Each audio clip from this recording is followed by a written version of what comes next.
He's 9 years old. His name is Thomas. He's a little genius. He believes in Father Christmas. His two favorite pastimes? Computers and superheroes. December 24th, midnight. Hidden under the dining room table, Thomas waits for Father Christmas. But what he does not know is that he is about to experience the most frightening night in his entire life.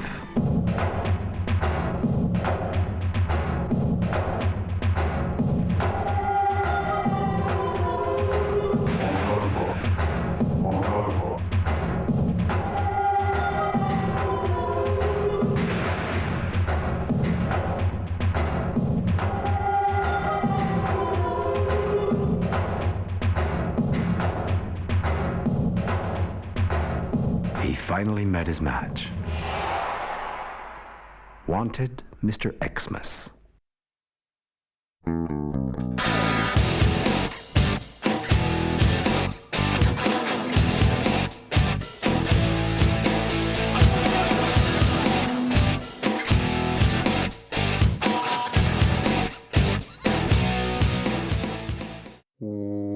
Welcome to They Call This a Movie, testing the strength of friendships one terrible movie at a time. Subscribe to the podcast on iTunes and other podcast services by searching They Call This a Movie.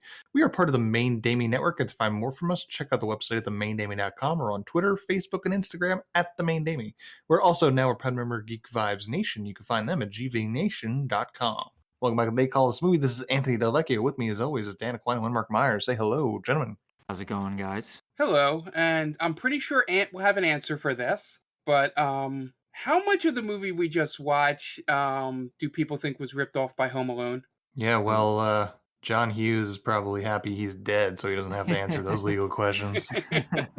Because this is as much as obviously one was played for horror, one was played for laughs. Yeah, there were a lot of similarities in these two movies. Sure. In terms of setting it up. But I'm surprised that Joe Pesci would do a French movie. That's very unlike him.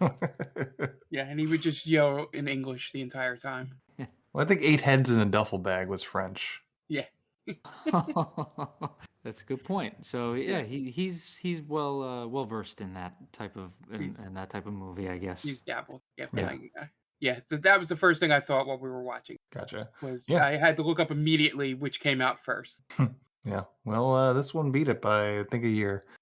But Dan, you said you had a question for the group. Yeah. Have any of you guys watched Red Notice? No. I know about the egg. Like that. No one has watched it, right? I feel like it's people just like Netflix is saying it's been watched a record amount. I have not seen hide or hair of anybody who's mentioned that movie for good or bad. So that just leads me to believe that it's fake. It's fake news. Yeah, I've heard a couple people on podcasts talk about it, but they're movie podcasts, so they probably watch everything. They have to. Who would do that for a movie podcast? All right. But the only thing in connection with that is for Survivor Series, Vince McMahon said that one of the eggs from that movie, because they were like $100 million eggs or something, that they were stealing like glass crystal eggs. Were they Fabergé eggs? Yeah. They take place in like South Philly. Yeah, I wish. So does the gobbledygook come out of one of them? Okay. So for the big joke that became the entire Survivor Series and Raw after that, he was going around, interrogating wrestlers, and he would go up to them and go, "Has anybody seen my egg?" And just pronounce egg real weird. So it just became a thing on the internet for about 3 days. That's the only thing I know about Red Notice. Yikes. So I should be watching AEW is what you're telling me. Exactly. Yeah. Yeah. They jumped the shark. Yeah. WWE spent an entire month sucking The Rock's dick, and then he didn't show up at Survivor Series. So God just damn. trying desperately to get him back. Yeah. I saw that headline that it broke the Netflix record. No one has tweeted about it. I've seen a tweet from somebody. It's like a movie that people watched and completely forgot about. I've seen more tweets about House of Gucci than Red Notice. Me too. I wonder if it's like people like my parents that like just keep their TV on for their cats while they leave the house. Red Notice just popped on the autoplay. Yeah. That would be a very nefarious thing for Netflix to do, that no matter what show you were watching, unless if it was a TV show, the next up after your movie was Red Notice. Your parents put that movie on and then they went and made The Gravy, right? Yeah. Yep, exactly. Yeah. So I haven't seen that, but have you watched anything else this week besides not watching Red Notice? I Dan? have. I've seen a couple of movies. I saw Free Guy, and I still hold on to the theory that we've had enough of Ryan Reynolds as a nation. It's time to take a break. Send them back to Canada. Hard Yeah. agree. Hard Yeah. agree on that. This is another movie. I've seen quite a few people just say like, oh, this is really nice. It was cute. It wasn't cute. It really wasn't that nice. It was very by numbers for an action movie. Yeah, I was not thrilled by it. But then I also saw Ghostbusters Afterlife, and that movie I did enjoy. It's not perfect. Very much a love letter to hardcore Ghostbusters fans. Mhm. And there will be times where you'll kind of cringe a little bit. Gotcha. I think they do a very good job of giving the fans something that they can, they could talk about. It was handled with love, and you could definitely see that shine through. The main cast was great. I thought the little girl who plays Egon's granddaughter was phenomenal. He's so much fun to watch, and Paul Rudd's Paul Rudd. It definitely suffers from a little bit of the Force Awakens, whereas it's basically A New Hope. But Right. it didn't bother me enough to where I would say don't go see this movie. If you're a Ghostbusters fan, I would recommend it. Okay. I haven't gotten to see that. I don't even know if I'm going to get a chance to see it in theaters because I feel like I have something to do. Whenever I'm not working, there's something that needs to be done right now. Between still haven't put up Christmas lights, and I'm still not done with the leaves. They're It's everywhere. just- It never ends, man. Never ends. I finally got all the leaves from the back out, but I still have the front. So No one that's told my- me that was going to be the biggest problem of owning a house. Goddamn leaves. Yeah, fucking leaves, man. I remember helping my dad when I was like a kid and when I still lived at home. And, that would be our Thanksgiving weekend tradition would be, all right, leave weekends. So we would help him do that. I'm doing it solo, dragging 300 pounds of leaves on a tarp.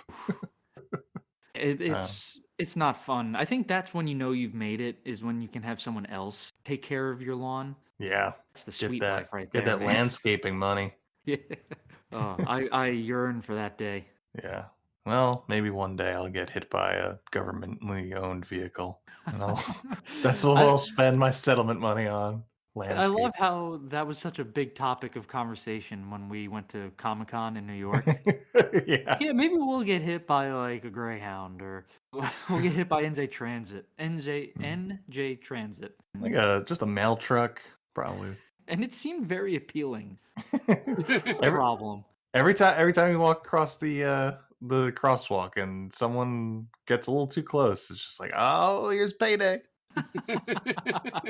Oh yeah, it would take all of my natural instinct to not jump out of the way. I wonder if I'd feel a little regret if I did that. Like I rolled out of the way, like God damn it, probably should have let that hit me a little bit. Well, if it's something like a bus, it would depend on how fast the bus was going. Yeah. You kind of have to like jump up to try to get it to push you rather than get run over by it. I can't imagine any of us are dexterous enough to jump out of the way at this point, right? Yeah. I only had one cool moment when I was a kid during a snowstorm. Almost got hit by a bus? No, a car. And I jumped and slid across the bumper because it was all ice. Like no athletic skill, but my foot just slid across the bumper and I rolled on the other side of the car. Wow. Why am I not hearing of this story until now? Yeah, it wasn't anything like, I think if it wasn't snowing, I think I would have gotten hit by the car. But just the pure fact that my momentum just slipped me on the ice on his bumper. Yeah. And we'd be recording with not Mark. That's for damn sure. Yeah, exactly. Yeah.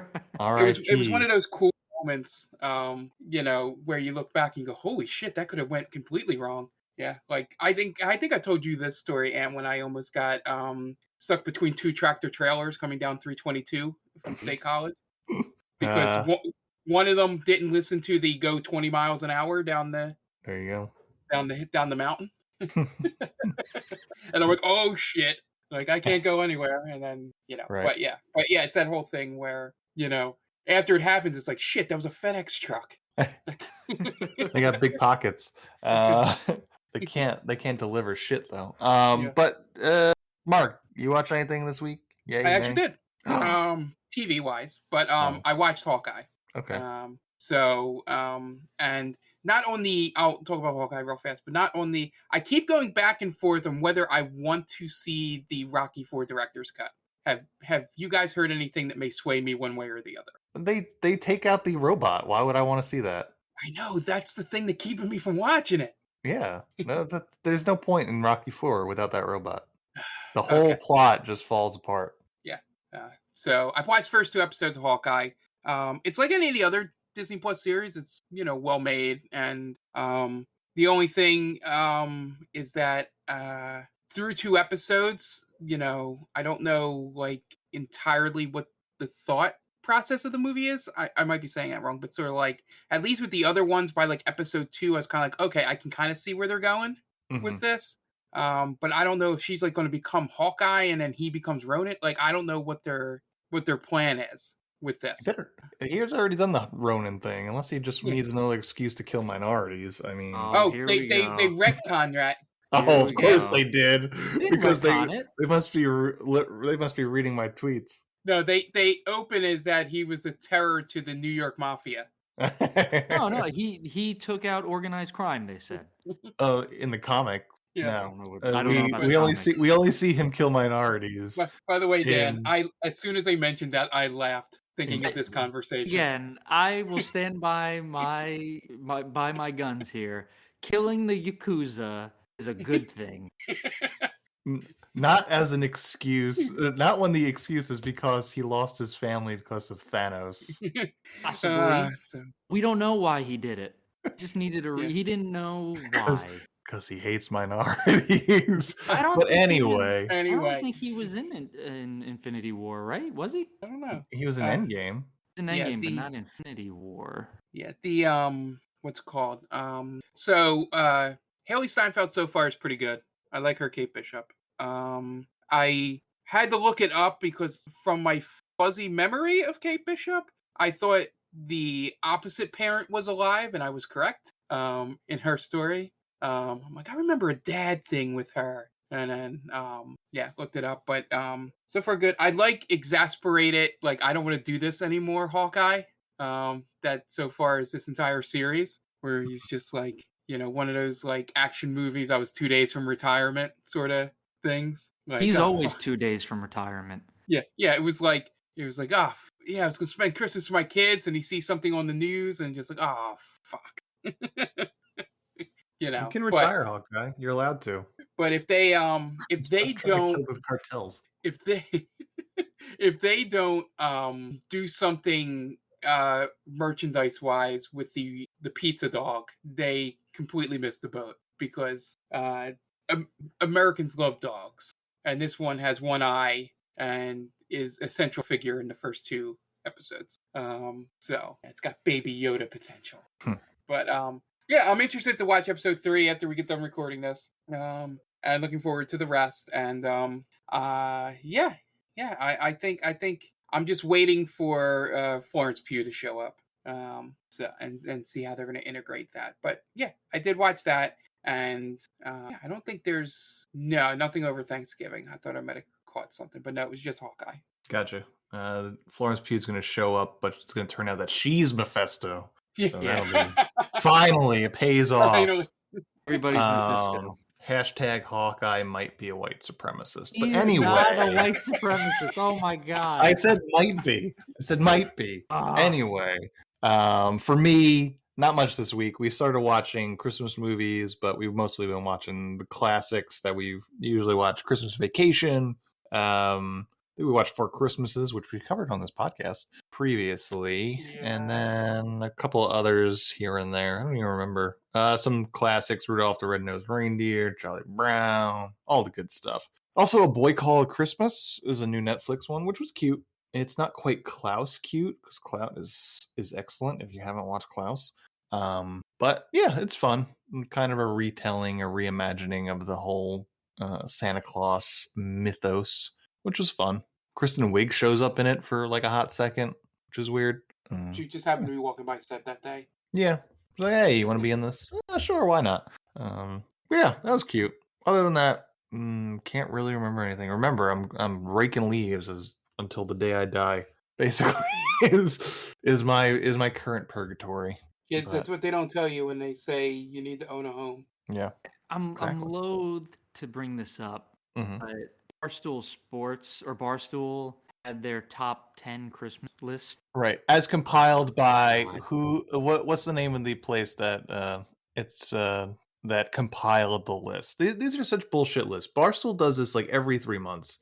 They come out with a list and they have a hilarious acronym for whatever quote unquote place compiled it. The acronym for this one is BOFA. It's all bullshit. Yeah. They create these things. I don't understand what they get out of it besides the clicks, but it's like you probably get just as many clicks if you made an actual list. Because like Fred Claus is 2 on that list, and then Home Alone 3 is on it, but it's higher than Home Alone 2. Like, guys, Yeah, can't you go bankrupt yet? If they made it serious, they would not get the bro. That was funny. Gotta see this, bro. Yeah, I don't know what the joke is. Yeah. Like, what's the joke? Is it just that it's BOFA? Yeah, Like it's like the board of Oregonian Film Association or something like that. You're just a beta ant. Yeah, That's why you don't get it. Yeah, hopefully. I was hoping that this would be what takes them down. I don't know. Is it going to be something like the old the mob bosses never get arrested for mob activities, just like cheating on their taxes? Oh Yeah. Going like driving without with an expired license or something like that. Yeah, it's going to be Barstool is going to be taken down because of some stupid, nothing to do with how misogynistic they are. It's going to be something like Pizza Stoolie or whatever his name is forgot to pay a parking ticket. It's I hate it. Because you're right, it is just for clicks, right? Where they violated a Good Samaritan. Yeah, fuck Barstool. Yep. I think we could all agree on that. Yeah, and if you don't agree, I don't know what to tell you, but read a fucking book. I don't know. the Venn diagram of people that have read a book for fun and people that listen to Barstool are 2 separate circles. Oh yeah, not even close to meeting. Yeah, sorry. Pizza reviews aren't that good. Oh, they're so dumb. That's always the excuse. Yeah. It's any excuse to have him mugging for the camera. Yeah. All right, well that's our Barstool roundup. And we're going to take a quick break so we could play some ads in this episode and pay those bills. So we'll be right back. And welcome back. Now it's time to get into this week's movie. And this week was Dan's pick. And Dan, I am so curious of why you picked this movie. So why don't you introduce this week's gem? Sure. So this pick is it is sort of a listener pick, sort of not. A friend of ours was talking to me about it, and they didn't specifically say you should watch. Like, I want this to be the next pick, but the way that they described it really piqued my interest. And when he said it's a cross between Die Hard and Home Alone, but with a kid, like, okay, well, and it's French, so I figured, you know what, why not? We've never done, as far as I know, we've never done a foreign film on this podcast, and only Godzilla versus King Kong. That counts, right? I guess I mean, it was dubbed, but it's still Toho. Okay, I was going to say if we're doing like non-American made movies, we did the that Nazis on the Moon movie that was like Finnish or something, made by Finns. Yeah, that's true. Yeah. So we could count that. So we've gone to Japan, to Finland. We also did the France. Russian. Oh, the Russian. Oh, we've done Avenger a lot. movie. Yeah, the We've done 160. This is 100 episode 160. So 4 out of 160 isn't a lot. No, it's almost a handful. Yeah, we're one short of a handful. Yeah. Yeah, there we go. So yeah, that's pretty cool though. But I figured it seems like an interesting movie. So when it was brought up to me, it was file code Santa, and I was also told it goes by Deadly Games, Game Over, 3615 Code Pére Noël. I don't know if I've covered it all, but I think that's there are several other ones too, but the main ones are Deadly Games, 3615 Code Pére Noël, and Game Over, depending on what website you are looking at. So, yeah. So, what do you think about it, Dan? I'm a little torn because there were parts that are pretty cool. I found myself kind of looking away a good amount during this movie, checking my phone or looking at other things on the computer. You definitely see the Home Alone comparisons. Obviously, kid home by himself, fending off an intruder. But I think there's enough differences to where the director of this movie would not be able to sue anybody. But yeah, man, I went in with such high expectations that it couldn't meet them, because this it fell flat for me. Okay. What about you, Mark? Where are you coming from? Yeah. So, first thing I want to ask if you noticed this as well, and did the movie seem like foggy to you at times, like the focus or something, like a weird focus filter? I watched this on my computer, so I Okay. can't really comment on the how it looked in It terms felt of like that. parts of this movie were like shot as you would do dream sequences in movies. Oh yeah, I mean it's style. It's definitely stylized. It's got Yeah. a weird kind of Frenchness to it. Yeah. No, it Yeah. kind of reminded me of a Sam Raimi type of movie. There The are way it was moments where it shot. feels like where the camera moves a lot. Okay. Yeah. Yeah, but I just wanted to make sure it wasn't me, and also this kid has a pretty rad haircut. I mean, It's a god tier mullet. okay. Yeah. I didn't know the French had mullets. This kid certainly did. Yeah. I thought that was had- strictly a Western thing. Yeah. He had enough mullet for Vichy. Yeah, it is It's a a World War righteous II mullet. reference, kids. I went. It popped when he popped up on screen. I went, God damn. Yeah. This movie made me incredibly uncomfortable when they had the Oh, that part. the close up of a sweaty child's body. Like again, I know it's France, but come on. It's like a little Duff Boys competition. Yeah. First thing I thought of too, Ant. Oh man, this is You have ruined me with that series. it was in a good way. It was an unfortunate scene. Yeah. You know how every Batman movie has him suiting up. Yeah. Like that, but it starts out with him very sweaty. Yeah, for some reason he's entirely way too sweaty. Yeah, and he's doing the seated rows Yeah. entirely wrong. Yeah. I granted he's 10 or 11, but he's using all momentum. He's not using any of his back muscles to pull. It's for a rich kid. Someone should have told him this. He should have a trainer. Yeah. So what I really enjoyed about this movie is that that house is way bigger than it's like a TARDIS.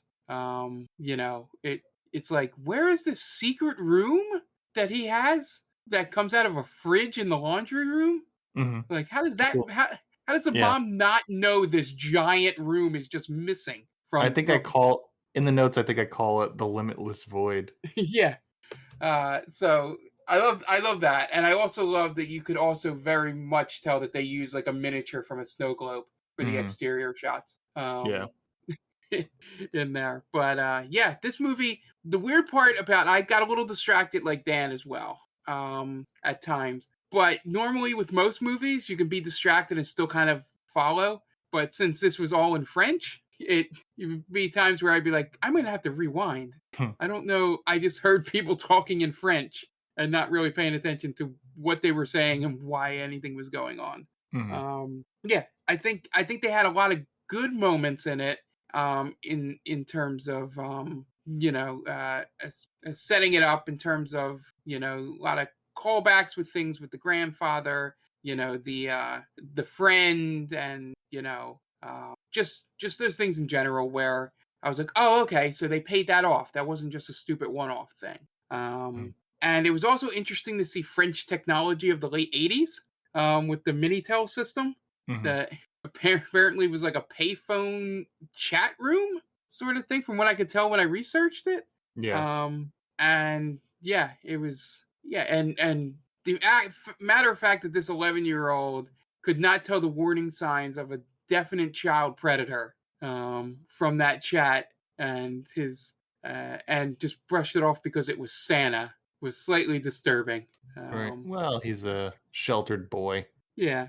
And also, we might get into this a little deeper later, or maybe we can just attack it now. But I couldn't really understand what they were going for with the Santa. Like, was obviously he's nuts. I got that. But like, did he think he was Santa, or did he just want to kill kids? Like, I couldn't really gather his whole motivation for this, because you first meet him in a snowball fight. Where he's trying to play with kids. Yeah. I don't think he thought he was Santa. Okay. I think it's a little muddled because it does seem like he wants to just he likes kids, like no ill will towards kids, but then there's like moments where he murders several people, and then all of a sudden it snaps back and he's just like, all right, and he's acting like it's a game. Like, oh well, I found you, now I'm gonna go hide, and now you'll try and find me. And then it snaps back the other way, where it's like he's chasing him down in the woods with, from what all we could tell, intent to murder our hero child. So I do think there are moments where it's like, I think it reads to the tonal shift and the improper tone of this movie, which was one of my issues with it, because I wanted it to be more of the action movie that they set up, as much as I don't want to see a shirtless kid sweating. I liked the Rambo suiting up like montage in the beginning. It's fun because there's like also a knockoff Eye of the Tiger song playing in the background while that's all going on. So I was with it for that tone, where it was like, oh man, this is going to be a throwback to, this is like French version 80s US action movies. This is going to be fun. And then it just goes way too dark for any sort of enjoyment out of it for me. I actually enjoyed the second montage slightly better when he was fixing his leg. And yeah, but when you take a step back, like most of the montage is him burying his dog, and it's in the just basement. It's sad. Yeah. It just winds up being really sad. Like I would have liked it more if it was like you had to see him like cauterizing his wound or something like that. It's like something like totally over the top and fun like that. But like no, this went now where he's crying because his dog is dead. But when you shoot it in a montage, it feels different. I've been scouring the internet and I can't figure out if they really killed that dog or not, because it looked super realistic. Yeah. There was like no information of this movie. Oh. The name changes from website to website. I couldn't get box office numbers. I couldn't get budget numbers. I couldn't even watch this on my television because for whatever reason, I have my Shudder account synced into my Prime account, so I could watch Shudder movies through the Prime app. I don't have a Shudder app on my TV, so I had to watch this on my laptop. But it's available through Shudder. But for whatever reason, it wouldn't show up on the Amazon Prime app, which is weird because like you type in Daily Game and it shows up and it's like rent it for $3.99. So I had to watch this on the laptop. Long story short. And yeah, I am so surprised that that's just one of the reasons why I was so surprised that you had picked this, because Shudder has plenty of Christmas horror movies. I'm surprised you zeroed in on this one because it was so difficult to find. Yeah, it was something just from a conversation and the way that made it seem, it was worth a watch. And I can't say that it wasn't. I'm still not upset that I watched it because, again, it's a precursor to Home Alone, so it was interesting to see the parallels there. Yeah. But yeah, I expected it to be a little bit more lighthearted in a way. I didn't expect to see a 10-year-old boy carrying his dead dog to the basement and burying the goddamn thing. Yeah. I didn't think that I would see him creating a splint out of a chair and setting Santa Claus on fire, shooting darts into his neck. And Yeah. he takes that like a champ, by the way. He gets 2 darts in the neck. And the next scene is just him walking like, oh no, yeah, nothing happened. Yeah, I thought the rest of the movie was going to be like a Looney Tunes sort of like, I'm going to set a trap and you're going to trip it, and that's going to be the rest of the fucking movie. That would have been great. It was really sad because it's the kid is crying constantly. Like, I'm not having fun with this movie. Yeah. It's not like with Home Alone, Kevin is just, clearly running circles around the wet bandits, and we're all having fun with it. Here, it's this child is like crying and limping along. He shoots a real gun. He shoots an actual gun at the guy. That never happens in Home Alone. This movie gets a little too real. That's basically what it is. There's a reason why Home Alone is cartoony, because otherwise you have this, and it's just nobody's having a good time with it. I enjoyed this movie for the most part. There are parts where it's very stylized, very atmospheric. They did a really good job of that. It's well directed. The kid's decent. I mean, it's hard to tell. To me, it's hard to tell acting when it's a language you don't really understand. But he carried the movie pretty well. The Santa Claus was pretty creepy, so they succeeded in that aspect. But just overall, it was. I want to say it was too long. It was only 90 minutes. It just kind of dragged at some points. Yeah. When the Santa Claus first attacks, and I looked at the timestamp, and it was like 37 minutes into the movie, I'm like, holy Christ, it's only been 37 minutes, this movie? It does feel like it takes a little too long to get to the trap setting. Mm-hmm. Yeah. I will say the kid kept me interested in watching the movie. Like, it wasn't like what he was doing, whether it was a great like acting 101 thing, but he did his job that's supposed to be like keeping the audience attention, at least from my perspective.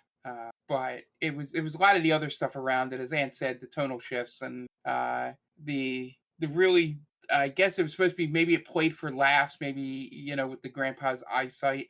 But you knew that was going to come back, and it came back in what I was waiting for it to be the worst possible way. Mm-hmm. Where he hit the kid instead of the Santa Claus. So there were so many moments to make this more closer to Home Alone in terms of the traps and stuff. And then for some reason they felt they needed to go a horror route, and I don't think it succeeded at either. And that might be my biggest problem. Sure. Yeah. I don't think it's hard to call this. It is a horror movie because it's like a home invasion movie, but it's not particularly scary, obviously. So it's a question of why they felt the necessity to dig so far into the horror aspect of it when it would have been a lot more fun if it was like this kid goes full Rambo, Yeah.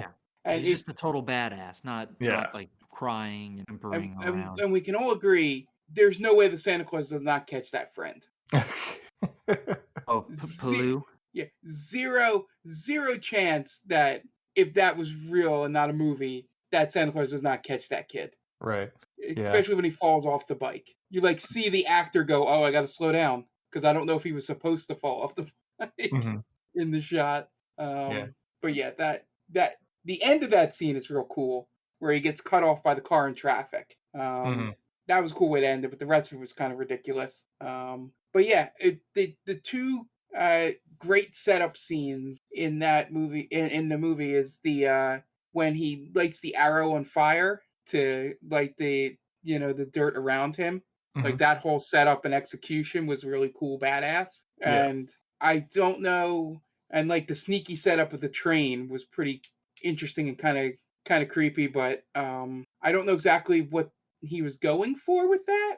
I don't know what the end goal was in terms of, did he think the Santa Claus was going to hit the lighter, or was the lighter supposed to hit his foot? I just never got the end goal, but just the idea of him hiding and throwing out these like guerrilla style attacks on him, I wish they would have leaned more in that direction. Yeah, definitely, because they start it, and we've got like a half hour left of the movie, and then we see a few of them, and then it stops again. Yeah, that should have been the second half of it. Would have been a little more fun to see it. Like, oh, what trap is next?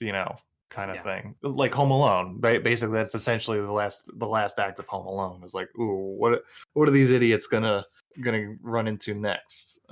So yeah, kind of wish it was more like Home Alone. Probably guy have a better chance of suing the estate of John Hughes.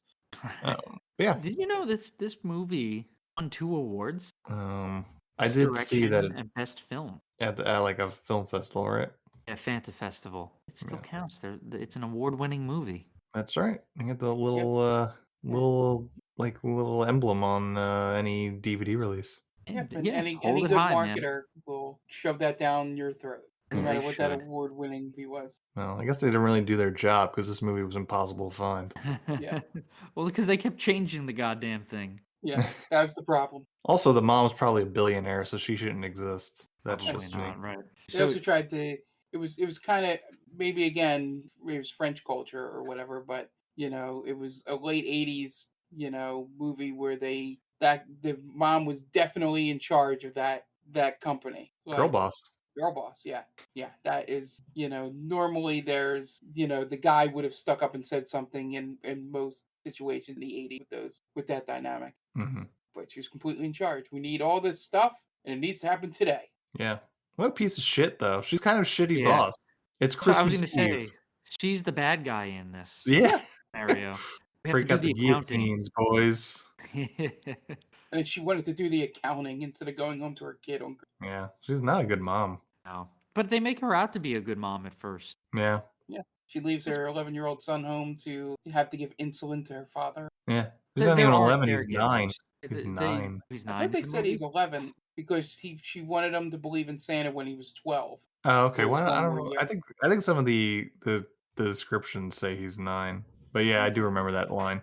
Yeah, you guys want to get into the plot? Yeah, let's do it. Dan, what you got for us? Okay. I want to give a quick shout out to our good friends, Tia and Brittany, and their podcast, which you find on Geek Vibes Nation.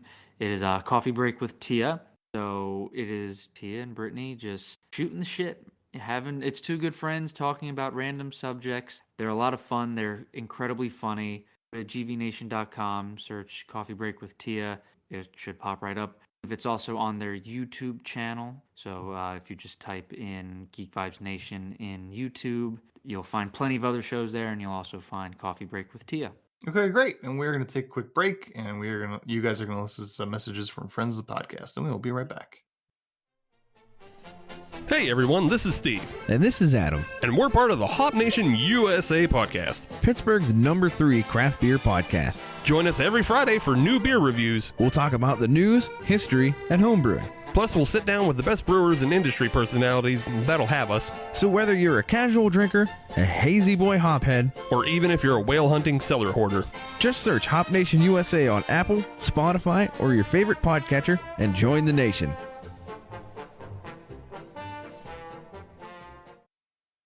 Oh hi, didn't see you there. It's me, George, from the best little horror house in Philly, the show where we talk about the best horror movie ever made, according to our guest at least. We've talked about groundbreaking classics like Texas Chainsaw Massacre and Alien, but we've also got a lot of great ones coming up, including some very fun guests like Len Kabaczynski of Swamp Zombies and Red Letter Media fame, Caroline Williams, the star of Texas Chainsaw Massacre 2, and Chase Williamson from John Dies at the End. So make sure you're subscribed to the best little horror house in Philly, and I'll see you boils and ghouls over there.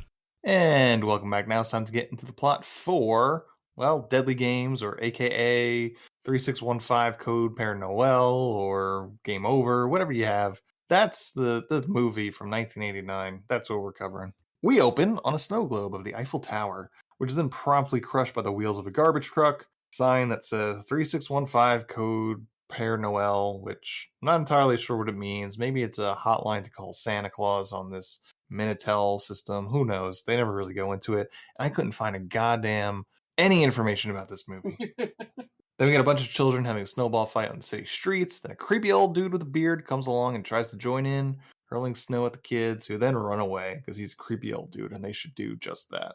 Then cut to what can only be described as a castle, inside which has enough room to house an old fighter jet. Child awakens from his sleep from inside the cockpit in order to have his own training montage set to a rockin' Christmas song that sounds an awful lot like Eye of the Tiger. Kid gets all his tactical gear on with his sweet mullet, like he's John Rambo, then runs around in his vast estate pretending he's running through the jungle, taking on enemy combatants, swings on chandeliers, throws fake ninja stars at the dog, jumps on his grandpa's bed until his mom breaks up. Fun. I was kind of worried about the shape of those stars at first until they zoomed Jewish in on stars. What if it's the Star of David? I thought they were stars of David at first, and I was like, "Oh boy." Yeah, I didn't like how he treated his dog in this scene. It'd been really weird if he's like, "I gotta mark you now," and he's like, "You have to keep that star on you at all times." I Like, thought man, it this was kid. I was about to text Dan if they turned out to be. What are you making us watch? This kid learned the wrong lessons from World War II. Until his mom breaks up the fun by defusing his fake grenade and tells him to wake up his grandfather. He gets on the PA system that he's wired for the whole house to scream in order to wake up his granddad, then handcuffs him and brings him down to breakfast. At breakfast, we learn much of what we already need to know about this family. Mom is an OG girl boss and probably a billionaire, so she shouldn't exist. Dad might be dead, and our hero Thomas is a spoiled brat. Thomas apparently is a engineering technology genius. He's a genius. Okay. He's wired the whole house. We'll find out that he knows how to work on cars. Yeah. Then Thomas says that his friend says that Santa isn't real, and his mom says Santa isn't real for his friend because his friend's a bad kid. Thomas mentions that he doesn't need to write to Santa anymore because he could just order through Minitel, which is a precursor to the internet, launched in 1980 and discontinued in 2012. But his mom says he should write to Santa too, just in case. Then Thomas's mom's boyfriend comes, picks her up, and Thomas is not a big fan, but the mom leaves anyway because he just doesn't want his dad replaced. Then Thomas stares at her and her boyfriend in the car as they drive away. At work, she tells her boyfriend that she wants to keep Thomas believing in Santa Claus because she did until she was 11. Boyfriend says that Thomas is a genius, so it's natural that he doesn't anymore. So the mom orders her underlings to come up with a whole new Christmas strategy the day before Christmas. All because Thomas is questioning whether or not Santa is real. So she's a shitty boss. Yeah, that makes no sense because Thomas isn't going to be at the party. So what does it matter? Yeah. It's basically like, okay, so kids don't believe in Santa Claus anymore. Your kid doesn't believe in Santa Claus right now. So it has nothing to do with the other kids who probably still do believe in Santa. Yeah. And where are we going to get all these new hires that we need for this? It's Christmas Eve. Quickly. Apparently, as we'll find out a little bit later, they just hire anyone that walks off the street. Pretty much, yeah. Meanwhile, Thomas and his slick fucking mullet and his best friend, who's decked out in Ferrari gear, are on the computer trying to contact Santa Claus. Somehow they do, probably through this code that is the name of this movie in France, but they never explain it. They think they do. They ask him questions to prove he's Santa, and then Santa asks him where he lives. Thomas says that if he's Santa, he should know that already. Yeah, that was the red flag. But then he mentions that his mom is an executive at her company, so he kind of tips him off of where he could find his mom. Yeah, and the more times we mention this kid's hair, the more I'm looking forward to using it as a description for a character in Dungeons and Dragons. Yeah, like the mullet of the kid from Deadly Games, and only two people in the room. That exactly two people at the table will understand. But it'll kill with those two people. Well, you're playing for a smaller audience, so it's okay. Yeah. Then it turns out he's been talking to that creep from the snowball fight who is talking through him sort of a payphone computer. This is the Minitel system. Creep wanders an outdoor mall until he walks into a department store and applies for a job as a mall Santa. In back of the house, Thomas works on a car because he's some sort of mechanical and computer wizard. His grandpa, meanwhile, is pretty fucking blind, which must come into play later. Yeah, and I love the fact that he somehow knew the wrench without being able to see it, despite saying that we had no idea what they were. He handed him the correct wrench. Yeah, I don't know if he knew more than he was just like, well, let's see. Take Yeah. a shot. I know it's a wrench. Right. Thomas manages to get to the car and start and takes his grandpa on a joyride around the grounds. Now, am I led to believe that he got this car up and working because he didn't want his mom having to drive him with that boyfriend? Yes. Probably, anymore? yeah. Yeah. So I think he says that she won't have to be escorted anywhere. Okay. Yeah. Mom probably just didn't want him to fix that car. It's Fan of incredible. giving Jesus. That's That too went- much for you? That went a little darker than That's I thought. the line, Ant. Roadhead is the absolute line. No, Yeah. because then I just pictured the kid driving and like them getting it on in the back seat or something like that. That is 100% not what I said at all. I know that, but I don't know because I just remember the kid drives. That's just the first thing that popped in there for some reason. So that's real. I guess that's more on me than That is on you, anything. 100%. Yeah. God damn, I didn't realize Dan was so against Roadhead. It's like, guys, that's dangerous. It's dangerous, but it's great from what I've been told. Oh boy. At night, Thomas taps away on his computers in what can only be described as the bell tower of this house and sets up a camera system in order to try and catch Santa on camera that night. Meanwhile, back at the store, the mom has now turned the mall into some crazy Cirque du Soleil sort of site with jugglers, clowns, harkers, and our creepy Santa Claus. And he acts real creepy to a girl petting her face, who then tells him she doesn't like his face and then tells him he's fake and pulls his beard off. So the Santa slaps her right in the face and the girl is pulled away by Thomas's mother, who promptly fires the Santa. Santa goes to the personnel office to collect his paycheck, then overhears that a delivery is being made to the boss's house. So he goes to the warehouse to stalks the guys that are loading the van for the delivery to Thomas's house. Back at the house, Thomas and his grandpa are playing D&D. Yeah. Then Hell yeah. Then Thomas has an existential crisis questioning whether Santa, cavemen, even Napoleon existed. His grandpa. I love Dead. the grandpa's rebuttal here. He tries to explain why there's evidence of certain things, but Thomas has a smart-ass answer for everything. But Thomas also believes in aliens without evidence, so he's a Yeah. liar. And then after the game, Thomas takes his grandfather to bed, and then the delivery driver shows up. But when he opens the back of the truck, the creep has been hiding in the back and kills the driver. Then he knocks on the door, posing as the driver. Then Thomas hides under the dining table, waiting for Santa, armed with a wristband that locally controls all the cameras he's set up in the house. As the store closes, Thomas's mom gets excited to do all the accounting for the day's profits, but Roland, her boyfriend, tells her that he'll do it and that she should go home to Thomas. Mom calls the house. Thomas answers. She tells him to go to bed because Santa will turn into an ogre if you try to sneak a peek at him. She says goodnight to him, and he goes back to under the table. Meanwhile, our creep has found some snow spray, and he uses it to turn his beard and hair white, so he looks more like Santa Claus. And at midnight, Thomas wakes up to see Santa come down from the chimney, which I guess he does? Like, that's a thing that this Santa... Does he climb down the chimney? Is that how he gets in? Apparently. Yeah. Or is that just like sleepy Thomas waking up and seeing this in his head? Not sure. He came down the chimney. Yeah. This guy wanted to be Santa just as badly as Thomas wanted to see Santa. Mm-hmm. I think Yeah. he did it more for himself because he doesn't know anyone's watching. Yeah, that's true. Santa comes down the chimney and then gets attacked by the family dog, and then Santa stabs the dog in the neck with a cake serving knife right in front of Thomas. So Santa's pretty fucking real at this point for Thomas. Things got a little too crazy too quickly there. Yeah. Santa sticks his head under the table and says hello to Thomas, who then runs away to his grandpa's room. Santa chases after him, but Thomas leads Grandpa down a series of secret staircases and tunnels that he set up through the house that leads directly to the garage. But unfortunately, the car doesn't start because this is a horror movie after all. And Santa's there waiting for him in the driveway. With the doors locked, Santa goes ham on the car with a sledgehammer, beating the shit out of the hood and the windows. But Thomas and his grandpa manage to escape into the laundry room and enter a secret path that is hidden by a refrigerator. Thomas takes his grandpa to a secret passage filled with toys and seems to be some sort of limitless void within the house. Apparently, only he and his father knew about it. You hear the phone ring. Yeah, that's kind of weird that like the father never told the mom about it. It's keeping secrets. Porn stash was in there. Meanwhile, his mom is on his way home. They hear the phone ring and realize that it's the phone in the mom's office and that the phone is still working. So they argue over who's going to get the phone, and eventually Thomas convinces his grandpa to let him go. Meanwhile, the mom is on her way home, and she's the only one that is called. She's the one that is calling from her car phone. So Thomas suits up in his Rambo gear and uses the camera to track Santa as he makes his way to the phone.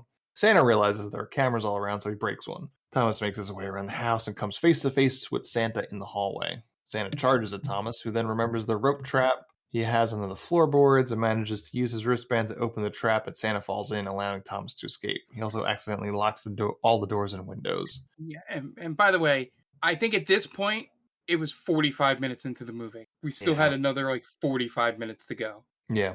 Thomas gets lost in a maze that he built and then gets to the attic, which also has a phone for some reason, but Santa is there first. So Thomas climbs out a window and starts crawling along the roof in his bare feet and then cries for his mom.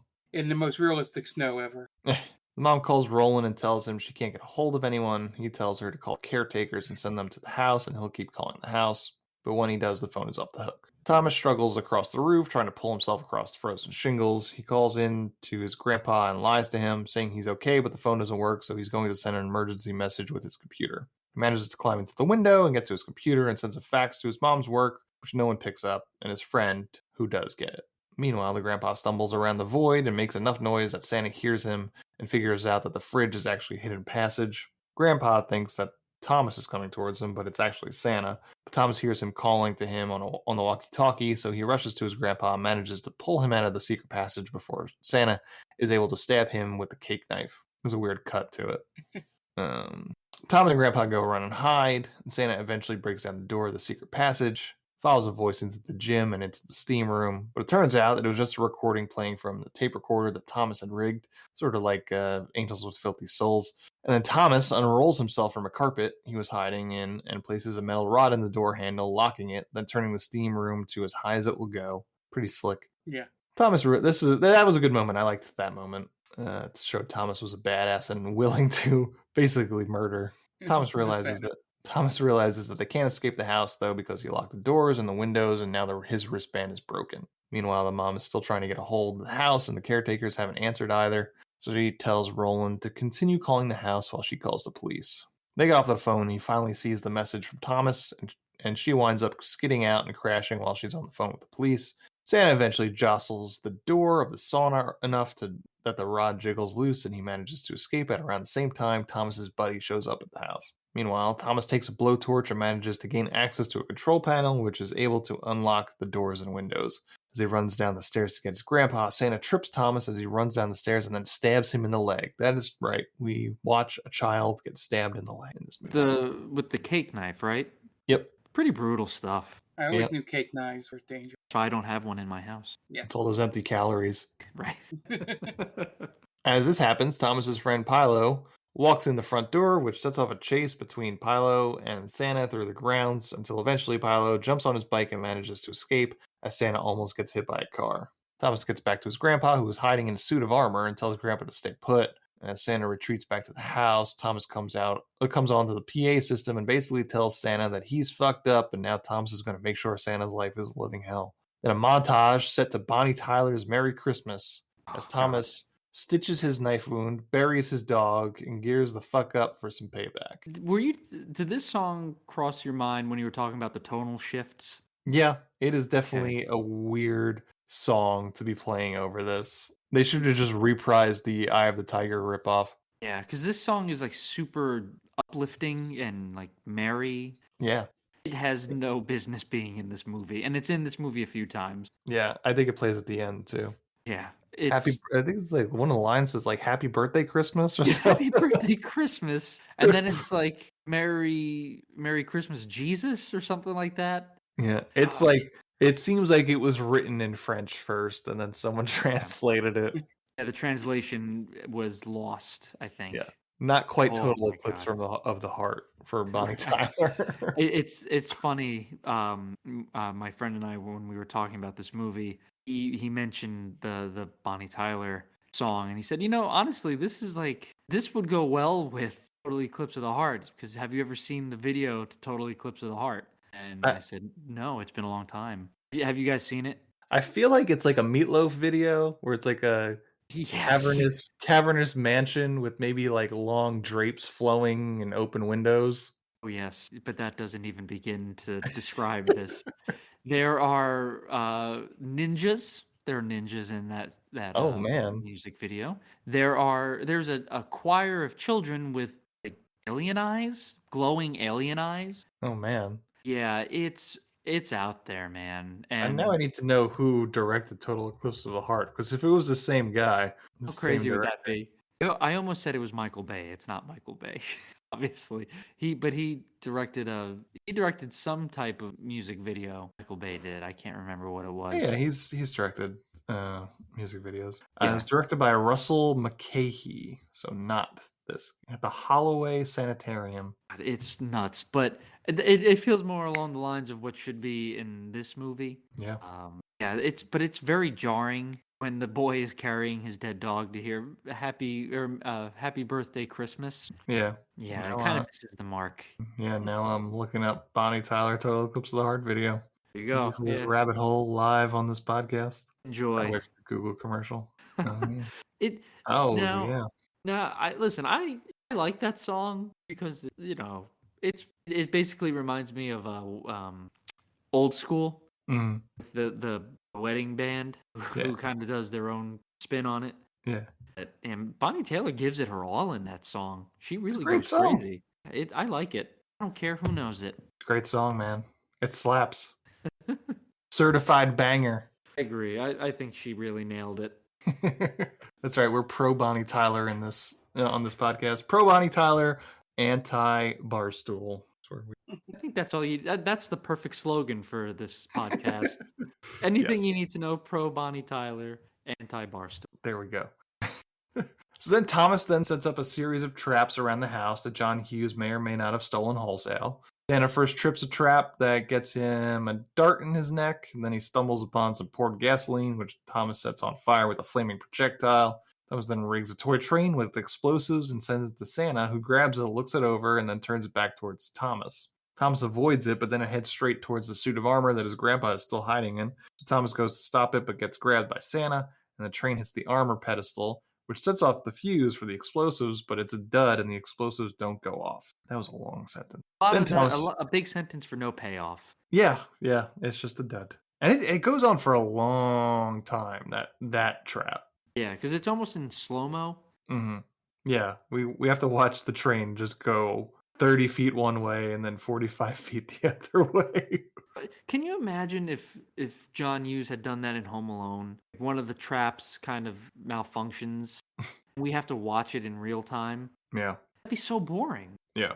And well, I guess one person did Deadly Game, the other one did countless family-friendly movies. So Good point. Yeah, there's a bit of a difference, I guess. Thomas wriggles away from Santa and hides. At this moment, Roland finds Thomas's mom in her car that has gone off the road. And she's fine.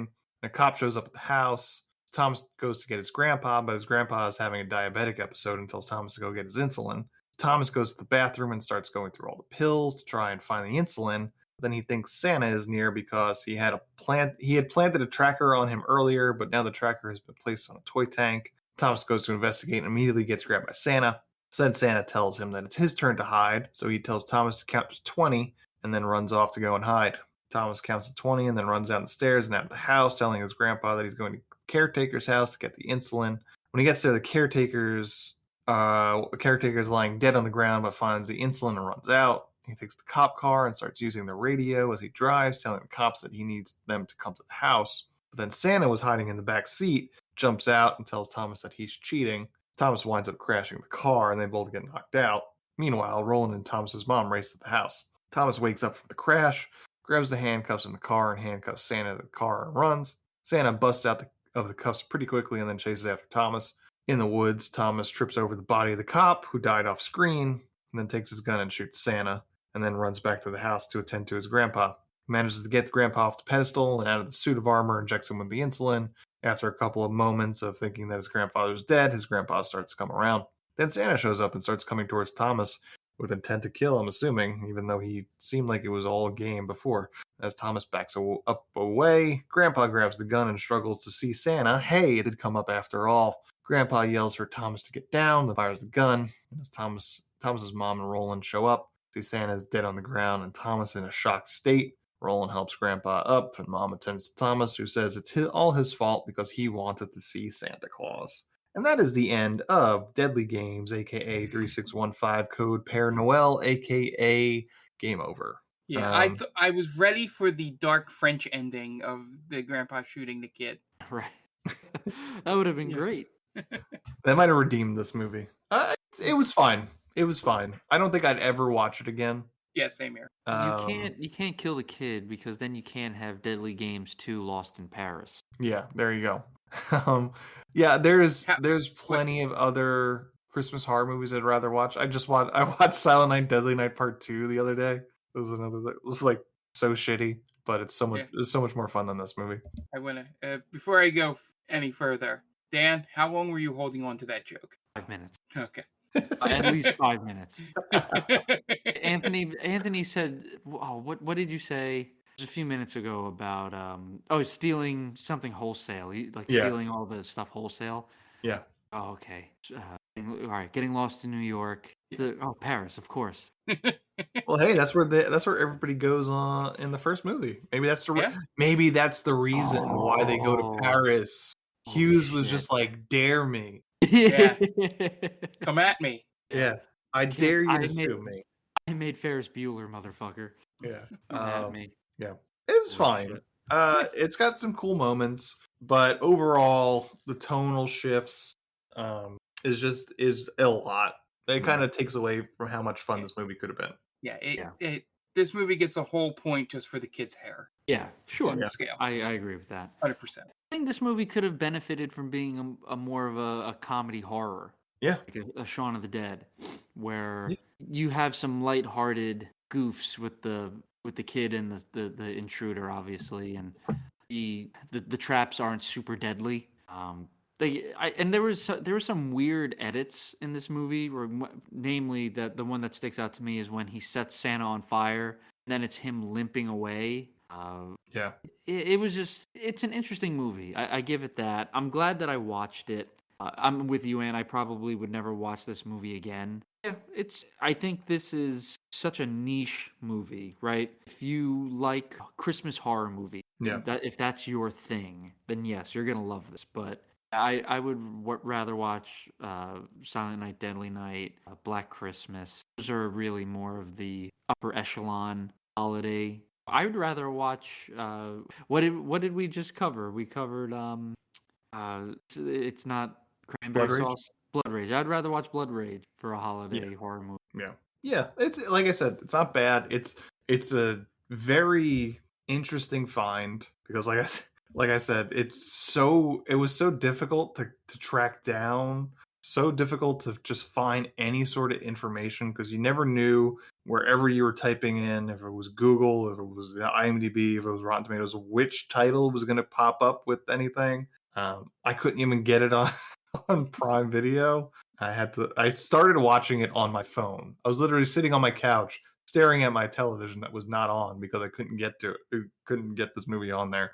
Watching on my phone, the way this director intended. Yeah, it kind of gives it a mystique, right? Oh, I can't find it. It must be good. Yeah, and I've never heard of this movie. So. Me neither. Again, it came up in conversation, and it piqued my interest enough. Yeah. So thank you for recommending this movie, my buddy. And so far, everything that he's brought up to me, I would say it's been good. It's right up this podcast alley, I'd say. So he understands the assignment. I'll say that.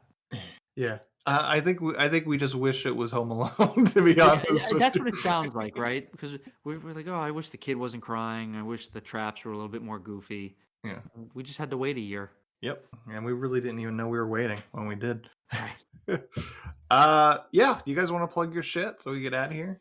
Yeah, real quick, we still have our Extra Life campaign going on. It runs through the end of the year, so you have a month to donate if you haven't already, or let your friends know that we're still doing this. We are at $1,700 of our $2,000 goal. We smashed our original $1,000 goal at our Extra Life stream in November.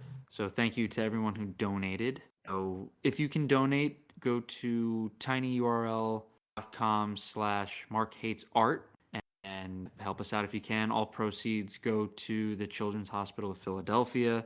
Mark, let me know. I think we're going to be doing a stream. Fuser, like on New Year's Eve, as we go in towards midnight or after midnight or something like that, or through midnight, I should say, because the donations end at 11:59 on December 31st. So you do have plenty of time still to donate. So make sure you go there. As Dan said, tinyurl.com/markhatesart, where it's $1,795. So almost $1,800. And I'm not sure if you mentioned it, but our next stretch goal is a D&D one shot DM'd by Jenny. So if we hit that, you'll get that on our Twitch channel over at Game Vault Pod. But yeah, speaking of that, we have our D&D podcast final 3 episodes coming up. One aired yesterday, and then I'm trying to line it up. So because I was looking today, I think for some reason I think the first episode I put up or something on the main Damie may have been like sometime in the 20s in December. So I'm going to try and see if I can match up the last episode to sort of match with that anniversary of the first time we ever posted anything about it. That'll be when the final episode airs. But we're still going to be playing, so you can follow us on Instagram and Twitter at Stranger Damies for updates, photos. We might do some Talking to Strangers podcast just if people are interested to keep you updated on the story, because we're going to keep playing. And then we have Game Vault Pod, which is our Twitch channel, where all of our streaming occurs. We do Monday, Wednesdays, and Thursdays at this point. We're probably going to sprinkle in a couple other days during the week here as we move into December. And then that address is twitch.tv/GameVaultPod. And then the main podcast that comes out from that Twitch channel, the Game Vault Podcast, airs every other Monday. There'll be a new episode this Monday from when this episode airs. So be sure to check that out. And I think that's it. Okay, great. And we are They Call This a Movie. You can find us on all podcast streaming apps just by searching They Call This a Movie. Find us on Spotify so you could tell us how much you watched it. You listened to us at the end of next year with your Spotify Unwrapped or whatever it's called. You could also find us with themaindamie.com. That is our main website where we post everything that we do. And you can find us on all socials just by searching The Main Damies. That's Facebook, Instagram, Twitter. Just look for The Main Damie. It will pop right up. We're also a proud member of Geek Vibes Nation. You can find them at gvnation.com and on all podcast streaming apps and all social apps just by searching Geek Vibes Nation. Tons of great shows. If you're into geek stuff, there's surely a show for you. If you want to suggest a movie to us, you can hit us up, themaindamie@gmail.com, or any of those other places you get in contact with us. We'd love to hear from you. If you have a second and you like our podcast, please go on to your podcatcher of choice and give us a 5-star review. Would really help us out, really be a great Christmas present for us. So if you like us, give us a Christmas present. It's free. Just review it, give us 5 stars, and we'd be very happy. That's going to wrap it up this week. The director of Deadly Games, aka 3615 Code Pére Noël, is Renee Manzoor. So, for Dan Aquino and Mark Myers, this is Anthony DeVecchio telling Renee Manzoor, well, you certainly made a movie, didn't you?